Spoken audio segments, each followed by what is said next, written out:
Aujourd'hui, à Où est-ce que t'es rendu, le frère Walter Comeau.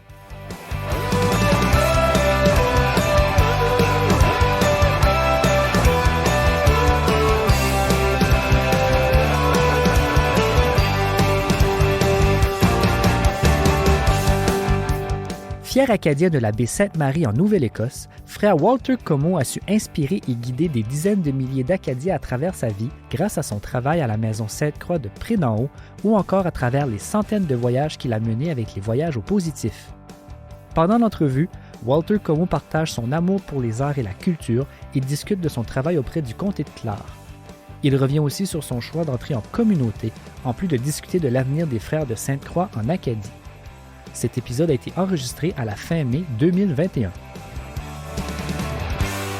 Walter Comeau, merci d'être là pour nous rencontrer ce soir à Où est-ce que t'es rendu. J'ai envie de commencer avec une question vraiment simple, mais qu'on ne pose pas souvent.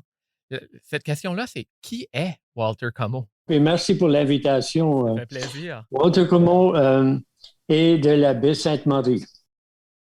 Mon père était Comeau, ma mère est Comeau aussi. Je fais du Dugas, puis je fais du Saunier. Puis moi, la baie Sainte-Marie, j'ai les deux pieds ici, là, mais je t'assure que mon cœur est à la baie Sainte-Marie toujours. Et c'est pourquoi que chaque matin à 9 h, je vais voir les caméras qui montrent le Collège Sainte-Anne et les alentours, qui montrent la baie Sainte-Marie. Et bien sûr, je n'oublie pas chaque jour d'écouter SIFA, qui est notre radio communautaire de la baie Sainte-Marie. Et pour moi, c'est très, très important. Comme je dis, mon cœur est toujours là. J'ai hâte de pouvoir retourner, par exemple, mais souhaitons que peut-être plus tard dans l'été, je pourrais aller dans le beau village des Grosses Coques. Ton village, ça, c'est mon village. Ton village natal, comment était Walter Comeau quand il grandissait à Grosses Coques? Walter n'était pas un type qui faisait grand bruit. J'étais très gêné. Je ne pouvais pas parler devant les autres à l'école. Ça me rendait malade. Wow. Et j'ai poursuivi avec ça assez longtemps. C'était une insécurité que je vivais. Puis à un moment donné, je me dis à moi-même, moi, je ne peux pas continuer comme ça. Il faut que ça change. Puis là, j'ai fait de l'effort extraordinaire de présenter devant les groupes, me faire donner mon opinion, ces choses-là. Mais ça a pris du temps et puis ça a pris des risques aussi. Et j'ai dit, il faut que ça se fasse. Puis là, quand j'ai commencé mon travail à la municipalité de Clare, moi, je rencontrais les personnes, j'avais des décisions à prendre. Puis là, je mettais mon effort, là. Puis ça a porté fruit, là. Les gens qui m'écoutaient dans les conférences ne pouvaient pas croire que moi, je ne pouvais pas parler devant les groupes. Ah oui, parce que tu en as fait des dizaines, si pas des centaines de conférences plus tard dans ta vie. C'est clairement pas de quoi qui... Étais-tu encore nerveux avant de commencer une conférence ou que c'était par la fin, Non. C'était rendu normal? Oui, mais même à toutes les conférences, là, je me donnais un 10 minutes seul parce que j'avais jasé avec tout le monde et c'était fier de soi. Mais à un moment donné, je me retirais pour être tout seul, pour concentrer sur la conférence que j'allais donner. Puis à l'île du Prince-Édouard, une fois, ça avait été annoncé que je donnais un certain sujet. Bon. Puis moi, mes conférences étaient toutes des cahiers. J'avais juste à retirer les cahiers, puis ma conférence était toute là. J'étais en face de la salle de l'église Mont-Carmel, la centre là. La salle communautaire. Le centre communautaire. C'était rempli à craquer là-dedans. J'arrive, je rouvre mon cahier, je n'avais pas la bonne conférence. Oh boy. Devant tout le monde, là, qui avait venu pour cette conférence-là. Alors, je me sentis mal, je m'excusais. Puis il faut que je m'en sorte de ceci, là. Et j'ai dit, OK, c'est la semaine prochaine que je vais donner l'autre conférence que vous étiez supposé d'avoir, mais c'est pour vous préparer à cette conférence-là. Ils ont vu que c'était pas ça. Puis là, j'ai dit non, j'ai le mauvais cahier, j'ai la mauvaise conférence. Alors, je m'en avais sorti. Ils ont presque Mais eu... j'ai toujours insisté de tous les conférences, me retirer pour 10 minutes, concentrer, puis après ça, venir devant le groupe. Hmm. C'était, c'était pas prudence, et puis pour se mettre dans l'état quand même qu'on a un message à délivrer. Là. Mhm. J'aimerais te revenir en Nouvelle-Écosse, cet endroit-là qui t'est si cher. Quand tu es sorti de l'école, c'est ça, tu as commencé à travailler pour, c'est quoi, c'est le comté de Clare? Oui, Euh, quand j'ai fini mes études, et là j'ai fait des études avec Halifax, le gouvernement, pour l'administration municipale. Là. mhm.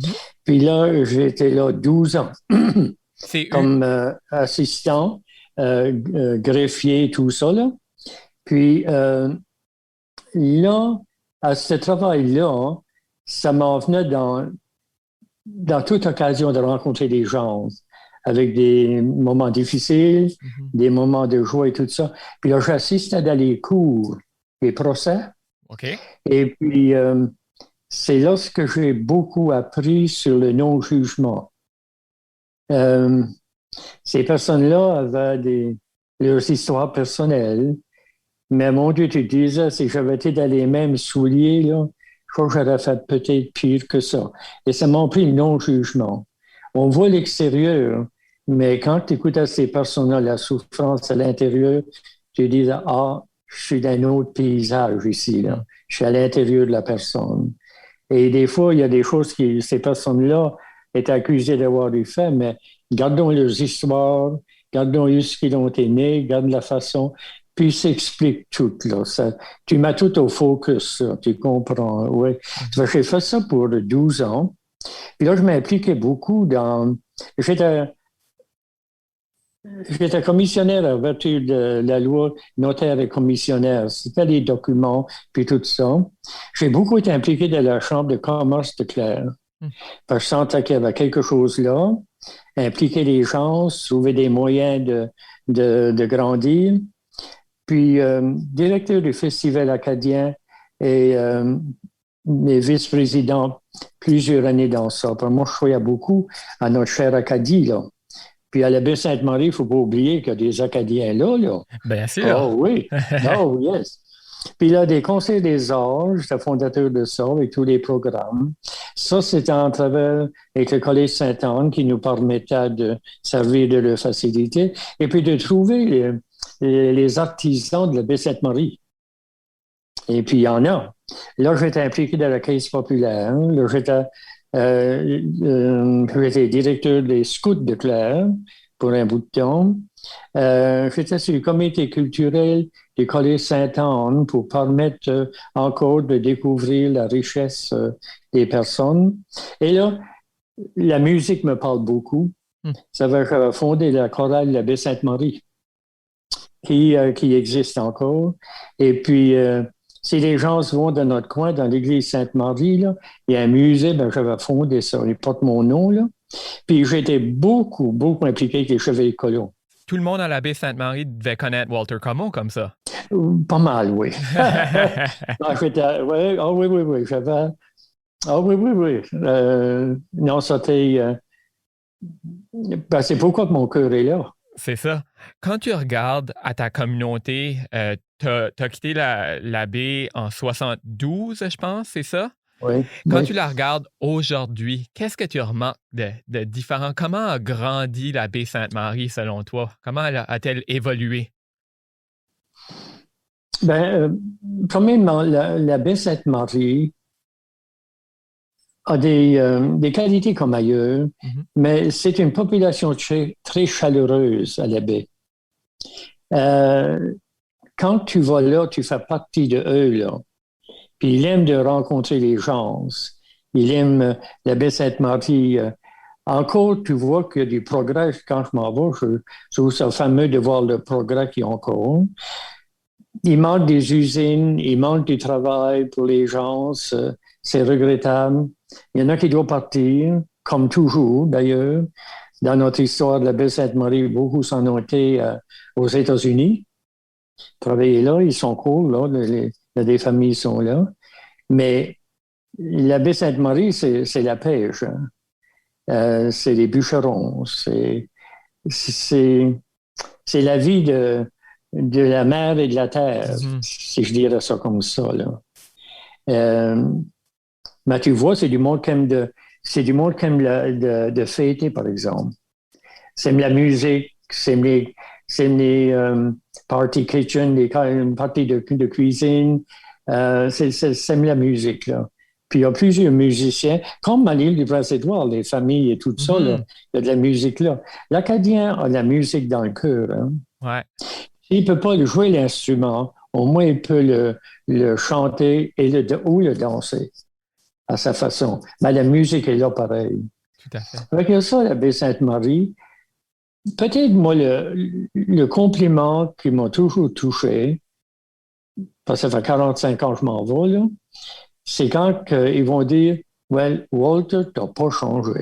Mhm. Ça, pour moi, c'est le plus beau compliment que je peux avoir. J'ai l'accent de la baie. Il a changé un petit brin, là.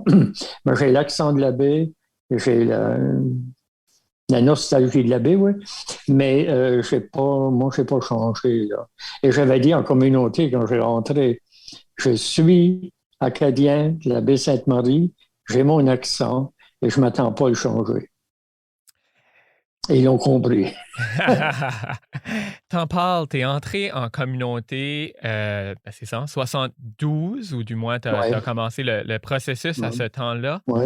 C'était, j'oserais dire, peut-être un peu tard pour comparer à d'autres gens qui entraient en communauté dans ta vie. Comment s'est passé ce choix-là? Comment s'est passée cette décision-là? Oui, ben moi, quand je suis rentré à 32 ans, là, les Mhm. autres avaient rentré à 17, C'est 18, ça, 19 c'est ans. ça. Ah oui, moi, j'étais un vieux poulet, là. Mais avec mon implication à la baie Sainte-Marie, il y avait quelque chose, c'était comme un vide, mais j'avais toujours à l'esprit, Walter va plus loin. Mais va plus loin, c'était où? C'était pourquoi? Va plus loin. Puis moi, la mer me parle beaucoup. Puis il y avait une roche qui était en bas de chez nous, là, au Gros Scope, là, Mhm. sur le sable. Là. Puis j'allais m'asseoir sur cette grosse roche-là. Puis les vagues arrivaient. Les autres, on ne dit pas les vagues à la baie Sainte-Marie, c'est les fronnes. Les fronts. Le frône arrivait, puis j'écoutais les vagues, oui. Ça me parlait, va plus loin. Mais va plus loin, c'était-il en quelque part ou c'était-il à l'intérieur de moi-même? Où c'était le va plus loin? Puis, un ami et moi, on était à Montréal, visiter un qui avait gradué avec nous. Puis, on a visité Montréal. Non, c'était pas grosse coque, là. Quelle surprise! Oh, quelle surprise! Puis, ils nous ont emmenés à l'oratoire. Puis, quand j'arrivais devant l'oratoire, ben, mon Dieu Seigneur, c'était assez grand, c'était assez cool. Mais à côté gauche, il y avait deux religieux là, parce qu'ils étaient en soutane, deux religieux là, puis il y avait du monde qui était entouré d'eux. Puis eux autres, ils parlaient à ces gens-là, puis il y avait de la communication, puis il y avait du partage. J'ai regardé ces gars-là et j'ai oublié l'oratoire. Parce que, au fond de moi, je suis un rassembleur. Hmm. Puis ça, c'est un rassemblement qu'il y avait là. Puis ces deux gars-là là, étaient au centre de ça. Ils rassemblaient ces gens-là. En m'emmenant sur le train, j'avais tout le temps ces deux gars-là dans l'idée. Tout le temps, tout le temps, tout le temps. Puis là, j'ai fait des démarches voir qu'est-ce qu'était la communauté à Montréal. Puis après ça, j'ai fait des contacts. Et puis là, c'était des Sainte-Croix, la communauté Sainte-Croix. Puis ils m'ont envoyé une lettre disant que les Sainte-Croix étaient plus proches de Montréal, c'était à Memramcook. Ben, ça, c'était bien, là. Je les ai répondu une lettre. Je dis, je sais où est Montréal, mais où est Memramcook? Moi, je ne savais pas où était Memramcook à ce temps-là. Puis, ils m'ont fait des démarches et tout ça. Puis, j'ai venu à Memramcook passer une semaine. avec un autre, tant qu'à faire. Mhm. Mais moi, je me sentais pas prêt, là. C'est tout un engagement, là. Dire qu'on va faire des vœux, c'est un engagement. Puis, ça m'a pris 8 ans de décider. Wow. Ben, il y avait toujours, va plus loin. Mais je savais que si je partais, probablement je ne resterais pas. Parce qu'il y avait une partie de moi qui n'était pas prêt. Il y avait d'autres affaires que je voulais vivre, des expériences et tout ça. Puis là, j'ai pris la décision, finalement, oui, je vais partir. Puis là, je suis parti en 72. Ça n'a pas été facile. Mes parents ont trouvé ça si difficile. Et je demeure avec eux. Mhm. Puis les personnes m'ont été toutes surprises parce que moi, ils l'ont su la veille. Puis moi, je suis parti le lendemain matin. Ça fait. Puis c'est moi qui étais responsable des secrétaires au bureau. Et puis, j'ai été dit bye-bye, puis tout ça, là. Mais ils ne pouvaient pas comprendre ma décision du tout. Et puis, mes parents ont trouvé ça, comme j'ai dit, difficile. Qu'est-ce qu'ils trouvaient difficile? C'est le fait que tu quittais ou le fait que tu allais en Ouais, communauté religieuse? c'est que je partais, puis j'avais tout le temps avec eux. Puis eux autres avaient à dire que si j'étais udiste, je serais à Church Point, à la pointe de l'église. Je serais tout près. Mais là, je m'en allais à Memramcook. Pour eux autres, c'était à Timbuktu, en quelque part, aussi loin que ça. Puis il y avait de l'eau qui nous séparait, la baie de Fondé, puis tout ça. Puis c'est mon père qui est venu me venir prendre l'avion pour m'en aller. Ça fait que c'était un bon moment avec mon père, là. Mhm. On s'est embrassé, puis ça tout dit. Puis là, j'ai parti. Puis là, mes parents ont vu que ils avaient entré dans une grande famille, eux autres aussi. Ça fait qu'ils ont beaucoup de visites et ça. Puis là, mes parents n'auraient jamais voulu que je change d'option après ça, là. Mais quand tu entres en communauté, tu fais 6 mois de postulat qu'ils appellent. Toi, tu regardes alentour. Est-ce que tu fites là? Est-ce que sens-tu que ouais, c'est-tu que c'est ça? Puis après ça, toi-même, puis avec tes directeurs, puis là, tu fais un noviciat. Puis ça, c'est une année au complet, jour pour jour. Puis après ça, tu fais tes premiers vœux. Et puis là, à chaque année, tu les renouvelles. Puis une bonne fois, ben, tu décides, c'est pour ta vie. Mais tu as eu les années à décider, là. Mhm. Mais ce que j'ai trouvé difficile, moi, c'est que quand j'ai parti de mon travail, il m'avait donné congé pour 1 an. Puis il m'avait dit, si Walter, ça ne fait pas ton affaire, reviens, on t'attend. Mais toute l'année, là, j'avais ça, là, comme pour me servir, là. Si je ne peux plus vivre ceci, je m'envoie la baie et je vais être bien. Mais à la fin, quand c'était pour la fin de l'année qu'ils m'avaient donné, j'ai écrit une lettre de démission pour sûr. Ça, j'ai trouvé ça difficile. Mm. Parce que j'avais plus ça en arrière de moi, là, de dire, ben, si ça ne marche pas, bye-bye, au revoir, hein, je m'en vais. Mais là, j'ai fait mes vœux perpétuels. Ça, c'est pour la vie. Puis une des choses qui m'a beaucoup touché à mes vœux perpétuels, j'avais une grosse délégation de jeunes. Parce que j'avais cofondé les week-ends, les rencontres de jeunes pour le diocèse de Moncton. Puis, on avait les jeunes jusqu'à Baie-Sainte-Anne, Pointe-Sapin, tout le diocèse. Là. C'était les finissants d'aller polyvalentes, les finissantes. Puis, ils ont une grosse délégation qui était là pour mes vœux perpétuels. Puis là, Lina Boudreau va chanter « Va plus loin ». Ah oui. Ouais. Puis je me rappelle, je m'avais levé du sanctuaire, ça c'est dans l'église, je suis à l'hôtel, puis j'ai descendu, puis j'ai embrassé ma mère, puis mon père. Puis ça va plus loin. Là, je savais que c'était ça, là, pour sûr. Parce que ça va, oui. Tu avais Ouais. trouvé ta Fait que ça se réponse. passe comme ça.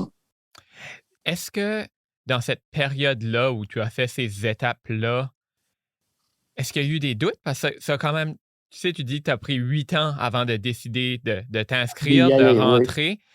Ou Oui. là, une fois que c'était rentré, que tu avais pris ta décision, est-ce qu'il y avait des doutes ou non, tu regardais plus en arrière, le fait que tu avais déjà, tu y avais pensé pour 8 ans, ça avait déjà clos le dossier, là? Je n'avais pas de doute. OK. Moi, je suis un type de même. Si je décide ça, c'est ça. Mais je prends mon temps pour ma décision. Là. Mhm. Qu'est-ce que je pense qu'il est bon que je fasse? Ces 8 ans-là avaient compté, là. C'est ça. Ça fait que après ça, je n'ai jamais eu de doute. Non, c'était ça. Il y avait des choses qui me surprenaient, il y avait des choses qui ne m'attendaient pas, mais la vie est faite comme ça aussi. Et puis, je mets tout, non, il n'y a pas eu de problème. Puis, j'étais chanceux que j'ai pu vivre tout ça. Ça s'appelait la Maison Sainte-Croix. Mhm. Parle-nous-en. C'est là que je m'en allais. Oui, ouais, la Maison Sainte-Croix. Ben, moi, j'étais là 29 ans. Et il a rentré dans la porte de cette maison-là 26 000 personnes pendant que j'étais là. Et on avait des sessions de la formation. Moi, j'étais prendre de la formation pour l'animation, pour la relation d'aide, tous ces moyens-là de pouvoir donner les sessions nécessaires. Fait que la Maison Sainte-Croix a été pour un oasis de paix pour beaucoup, beaucoup de monde. Et Dieu seul sait le bien qui s'est fait là. On avait des fins de semaine sur différents sujets. Puis moi, c'est lorsque j'avais les week-ends, les fins de semaine avec les jeunes. Là, puis chez Diac, chez les frères. Là.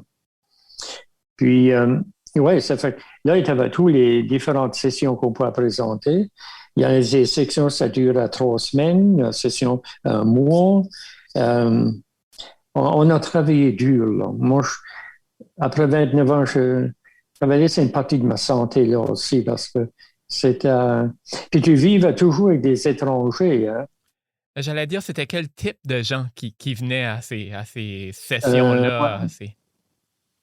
C'est de tous les types. Des personnes en recherche, des personnes qui voulaient avoir de la formation, des personnes que, pour eux autres, ils avaient entendu dire que la Maison Sainte-Croix, on était un peu à l'écart. Hein? Mm-hmm. Ça fait. Puis les portes ouvraient à tout le monde, là. Tout le monde entrait par cette porte-là. Là. Puis nous autres, il y avait un charisme de bienvenue. C'était nos frères et nos sœurs qui arrivaient. Puis il fallait bien les servir. Ça, c'était une exigence de la Maison Sainte-Croix. Puis on avait une immense équipe de bénévolats qui nous a aidés là. Mais moi, j'en garde des souvenirs incroyables de mon passage là. Puis on faisait partie du diocèse, on était dans le diocèse, mais il venait des personnes de Québec, il venait des personnes de la Nouvelle-Écosse, il venait des personnes du Prince-Édouard, il venait des personnes... ça fait, je dis, à peu près 26 000 personnes ont passé dans la porte. Ben, ça fait du monde, là. Mm-hmm, en effet. Ça fait du monde. Puis ça, c'est du monde qui est en recherche. Hein. Fait qu'on était responsable de voir qu'ils emmenaient un bon port, en quelque part. Là. Yeah. Est-ce que c'était plus une offre spirituelle ou religieuse? Moi, c'est le mot spirituel est très populaire. Hein. C'était très spirituel. Puis il faut comprendre qu'il y a du monde dans ça. Ils croyaient absolument dans rien. Pas dans eux-mêmes, premièrement, ni dans Dieu, ni dans les personnes. Il y avait besoin de se découvrir avant d'avancer. Puis c'est ça qu'il faudrait respecter beaucoup aussi. C'était pas arriver avec des passages de la Bible et puis des choses comme ça. C'est à l'écoute qu'était le secret de la Maison Sainte-Croix. On passait des heures et des heures à écouter. Plutôt que de prêcher c'était d'écouter. Donner la chance à personne de dire qu'est-ce qu'elle vit, Il donnait, c'est comme un entonnoir là, qui tourne, qui tourne, qui tourne, puis il laissait faire, puis il laissait faire, puis c'est eux, il faut qu'ils trouvent leur propre solution. Si on lui donne la solution, ça demeure pas. Non, c'est comme en anglais, un stick and plaster, ça va tomber. Mais c'est à eux autres à trouver ça. Le secret de la maison Sainte-Croix, c'est à l'écoute. Comme je dis, on a passé des heures et des heures juste écouter. C'est très exigeant, par exemple, parce que la personne sent si tu l'écoutes oui ou non. Puis tu ne sais jamais quand il va te poser une question. Il faut que tu sois présent, puis il faut que tu surveilles la réponse à la question qui est donnée. Ça fait que ça, c'est beaucoup comme ça. Puis il y avait pour tous les âges, là, aussi. Il y avait des personnes, dans disons, 17, 18 en montant, qui n'étaient pas les week-ends de jeunes, là, mais qui venaient là jusqu'à dans les 80, 90, là. On avait toute une gamme de petits frères et petites sœurs qui arrivaient avec nous. Puis on avait une équipe fantastique. Et fantastique. Il y a à peu près, tu disais, 25 000 personnes qui ont passé le portique de la Maison Sainte-Croix puis qui t'ont rencontré, qui ont rencontré Walter Como. Puis il doit y en avoir presque autant qui t'ont rencontré par les voyages. Toi, avec ton ami Paul, vous avez débuté une entreprise, je pense qu'on peut dire, d'organisation de voyages qui s'appelle les Voyages au Positif. D'où est-ce que ça vient, ça, ce vœu de partir en voyage pour le petit gars de grosse coque qui trouvait que Montréal était une grosse ville puis qui ne savait pas où est-ce qu'était Memramcook? Puis ça va en Espagne, puis partout. Oui, c'est ça. Il doit avoir fait le tour du monde après. On a fait 30 pays.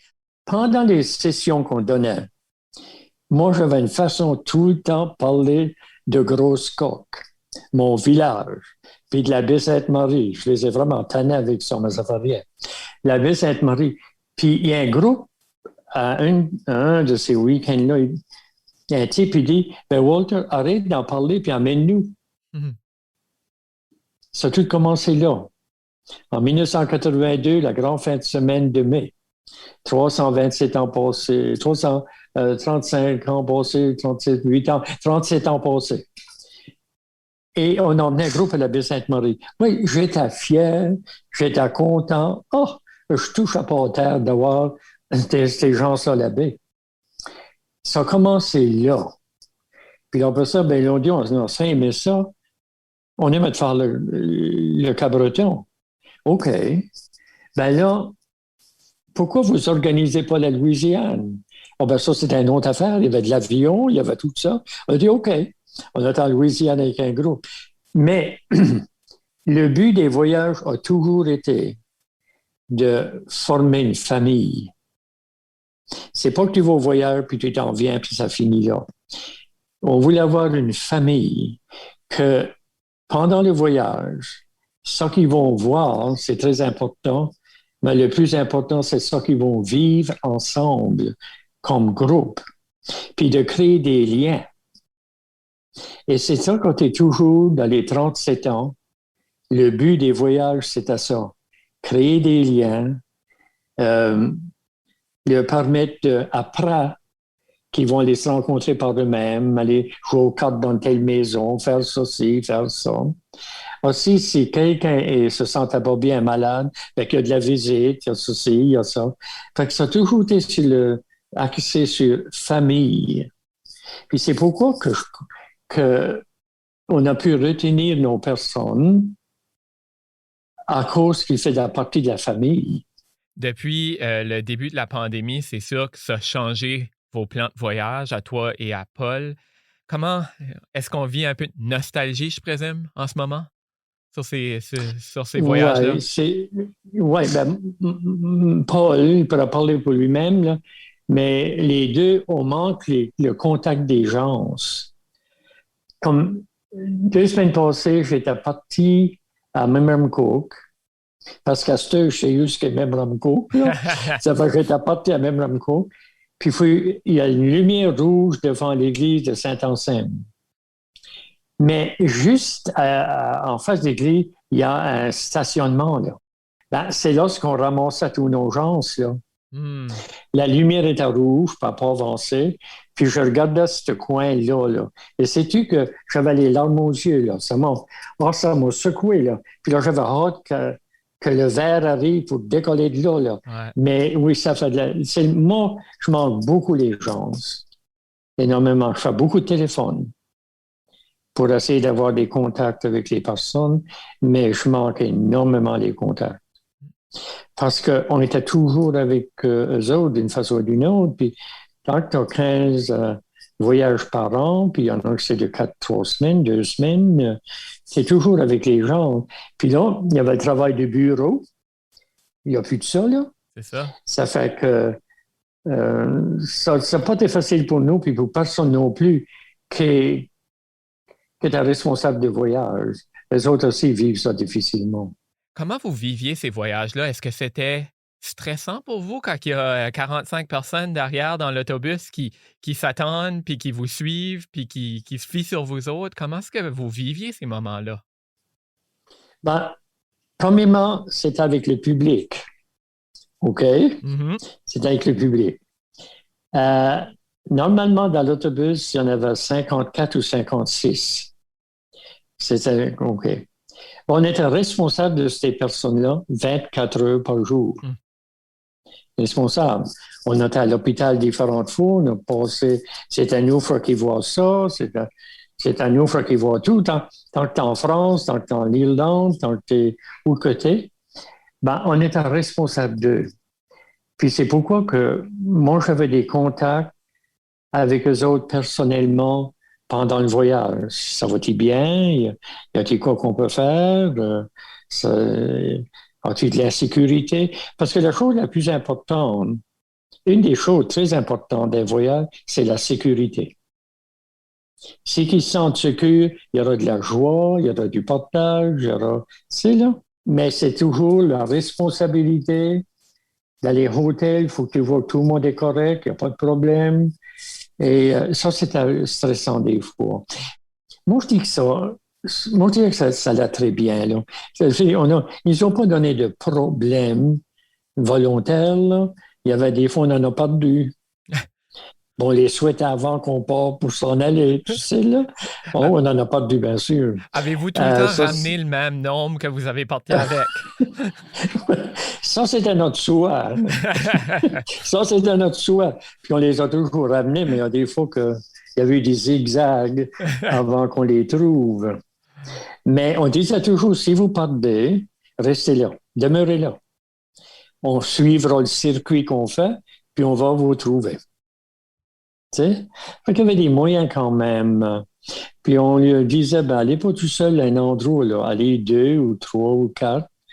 Parce que quoi arrive, vous n'êtes pas tout seul. Mais c'est toute une expérience. Hein? Mm-hmm. Puis beaucoup de ces personnes-là, hein, Paul et moi, on se disait ça souvent, la majorité de ces personnes-là n'auraient jamais été là si on n'a pas organisé le voyage pour les amener là.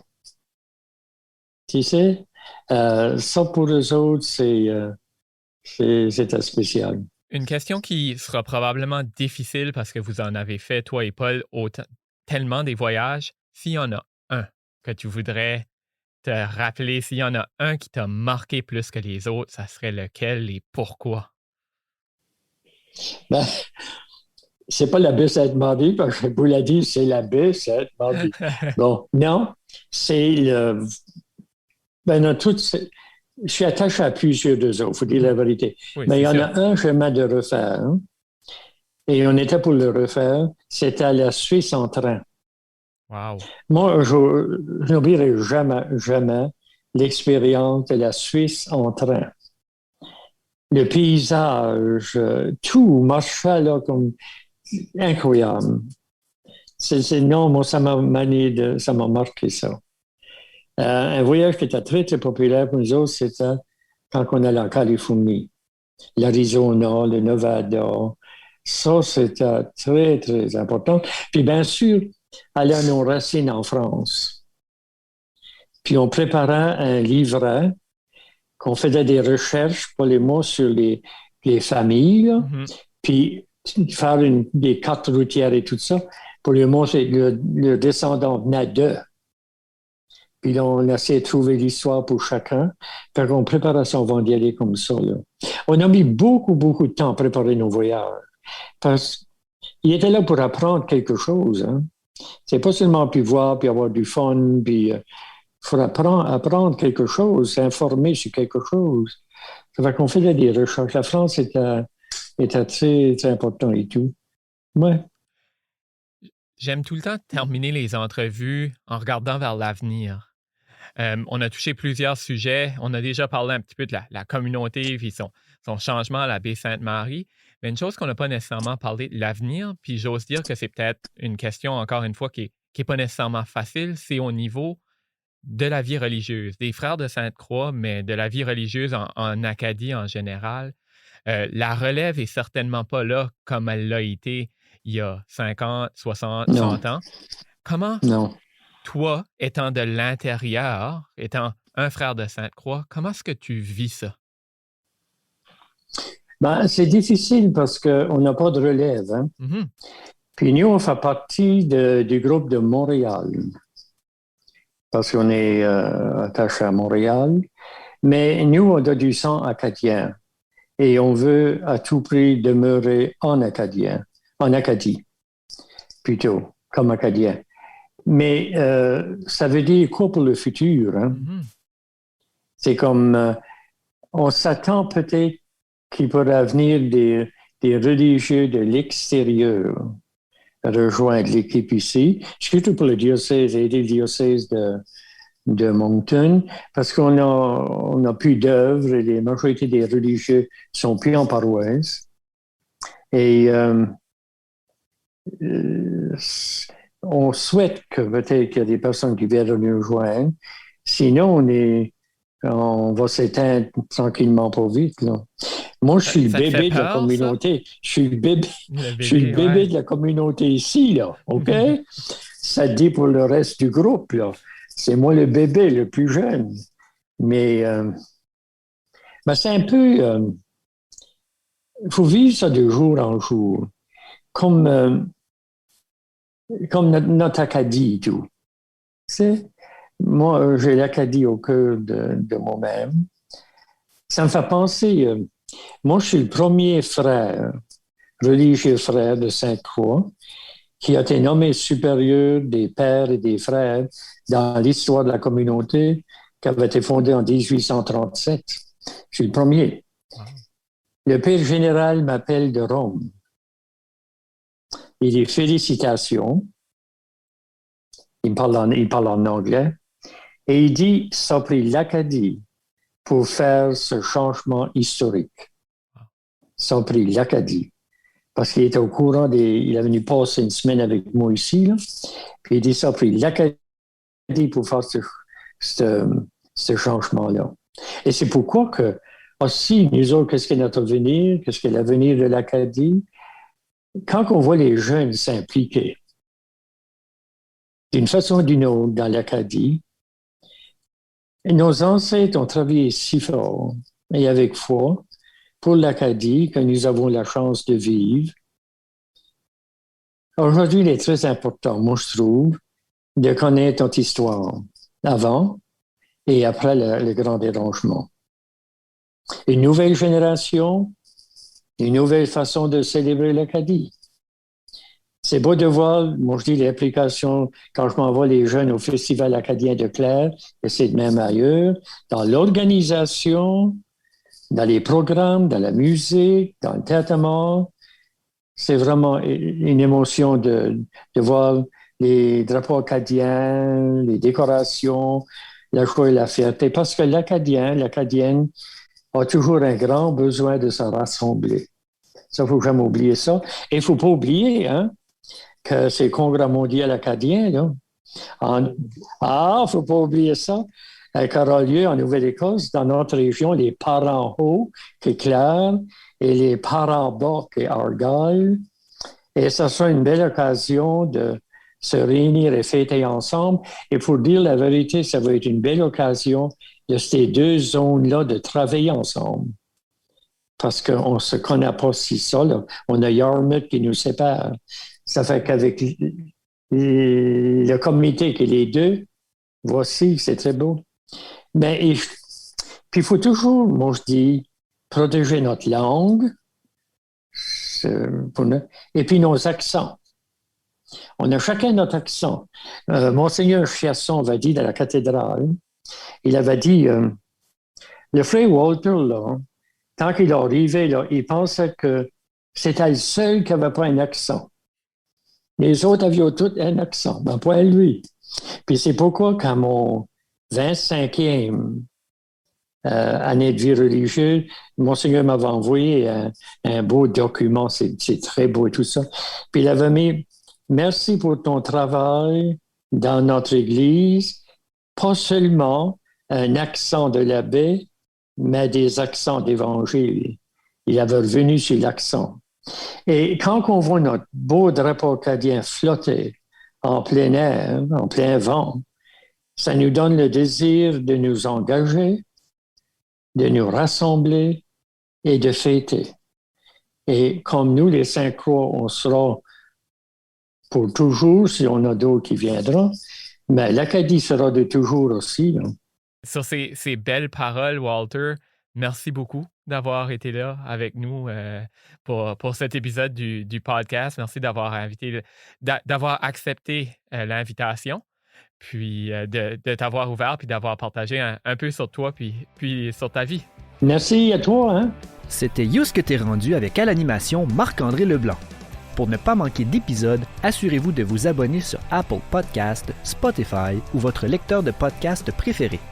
You ce que t'es rendu est aussi diffusé sur les ondes de Kodiak FM les jeudis à 18h. Vous avez des suggestions d'invités? Suivez You ce que t'es rendu sur Facebook et Instagram et écrivez-nous. Pour découvrir d'autres podcasts acadiens, visitez acadipod.ca.